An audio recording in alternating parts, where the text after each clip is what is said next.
నమస్తే.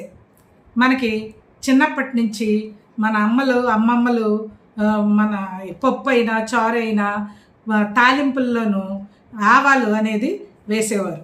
కానీ ఆవాల వల్ల ఉపయోగాలు ఏంటో మనకు తెలియదు. కానీ కొంతమందికి ఆవాలు నచ్చుతాయి, కొంతమందికి నచ్చవు.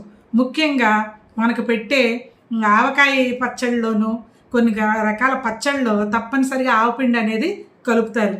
ఆ రకంగా మనం ఆవపిండి అనేది ఆవాలనేది పులిహోరలో కూడా ఆవ పెట్టి పులిహోర చేస్తే చాలా టేస్ట్గా ఉంటుంది.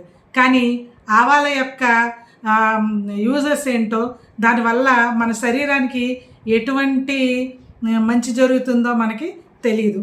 నేను ఇప్పుడు ఆవాల్లో మనకి లభించే పోషకాలు ఏంటో చెప్తాను. ఆవాల్లో మెగ్నీషియం పుష్కలంగా ఉంటుంది. పేగు కదలికలను సులభతరం చేసి జీర్ణశక్తిని పెంచుతుంది. దాంతో జీర్ణక్రియ సాఫీగా ఉంటుంది.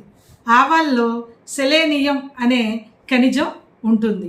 ఇది జుట్టు, గోళ్ళు, దంతాలు వీటికి సెలీనియం ఎంతో అవసరం అన్నమాట. దంతాలు బలంగా ఉండటానికి ఈ సెలీనియం అవసరం. కాబట్టి ఆవాల్ని మన ఆహారంలో చేర్చుకోవాలి. రక్తంలో చెడు కొలెస్ట్రాల్ స్థాయిని తగ్గిస్తుంది. శరీరంలో రోగనిరోధక శక్తిని పెంచుతుంది. క్యాన్సర్ కారక కణాలని పెరుగుదలని నిరోధిస్తుంది. ఊపిరితిత్తుల సమస్యల్ని, వాపుల్ని ఈ ఆవాలు తగ్గిస్తుంది. ఆవాల్లో మనకి manganese, omega 3 fatty acids, calcium, zinc, పీచు పదార్థం, ప్రోటీన్స్ ఉంటాయి.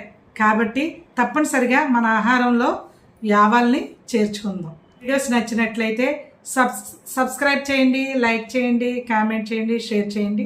నమస్తే.